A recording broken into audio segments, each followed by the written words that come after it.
Hello guys, మేమైతే మా తాత వాళ్ళ ఇంటికి వచ్చినాము. ఇదే మా తాత వాళ్ళ ఇల్లు. మేము సుదీక్ష మంచి ఆడుకున్నాం.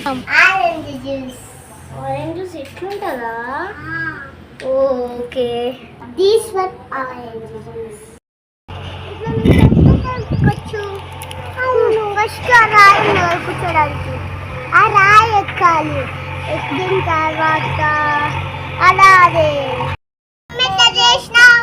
రెండు రెండు పోత పోత పైసలన్నీ కట్టుకోదోరా, పిండుకున్న అన్ని నువ్వు కట్టుకోదోరా, పోడి పోడి ఎన్నుకుంటా చిట్టుకుంటారా,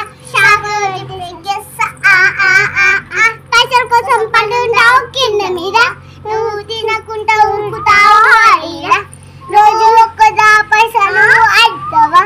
ఇది హీరోనా, ఇది సినిమానా? ఆరెంజ్ జ్యూస్ నాకెందుకో ఉగాది పచ్చడి లాగా అనిపిస్తుంది. ఫ్రెండ్స్, ఇది రియల్గా ఉగాది పచ్చడి ఆరెంజ్ జ్యూసా? మీరే కామెంట్ చేసి చెప్పండి.